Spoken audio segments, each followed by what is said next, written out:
Hi everybody, welcome to my Instagram Live. I always say that as though you don't know where you are. Of course you do. So I wanted to answer a question that I got, and I get this question a lot, which is, what is the difference between authoritative and authoritarian parenting, which is the good one?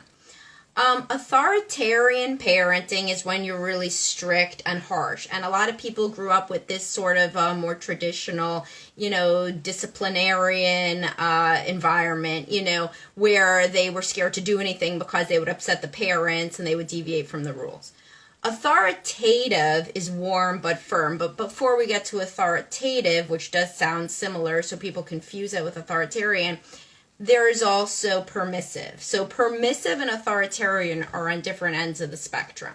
So permissive is when there's no rules. Like the kid can do anything, they have no bedtime. If they don't want to do something, they just say it, and then it's okay. The parent really is not vigilant or even really checking in on much. There are no rules to break, so the kid can't break any rules. So a lot of the time, people who were raised in an authoritarian home, the strict one, will then do a 180 and end up really permissive with their kids. In fact, permissive has been shown to have worse outcomes with kids than even authoritarian, because they have no idea which way's coming and going. Like, everything's very loosey-goosey. There's no structure. They're not usually getting enough sleep. They're not usually doing their homework. Things are just kind of chaotic, really, because the inmates are running the asylum, And so what is the one that you should be really aiming for? That would be authoritative. So that is in the middle. That is warm but firm. So you have rules, you have structure, but it's flexible. So so bedtime could be 10 o'clock, but if the kid has a party to go to, then bedtime is, could be at midnight after they get back from their friend's party, but in an authoritarian household, the kid would not be able to go to the party or would have to still come home and go to sleep at 10 o'clock. That sort of thing makes your kids hate you long term. The permissive parent, it wouldn't even come up because there would be no bedtime and the kid could just sleep over anywhere, wherever they want. And kids end up resenting this too. So they grow up, and as young adults in therapy, they say things like, why was nobody ever looking out for me? Why did nobody ever help me figure stuff out? Why did nobody ever help me do my homework?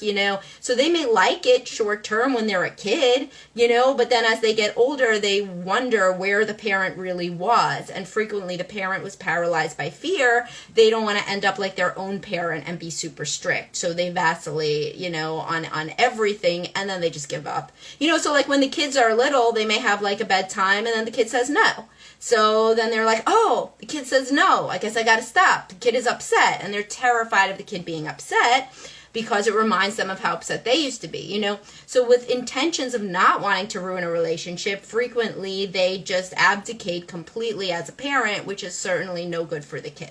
So the one that you're trying to hit is authoritative, which is warm but firm and flexible.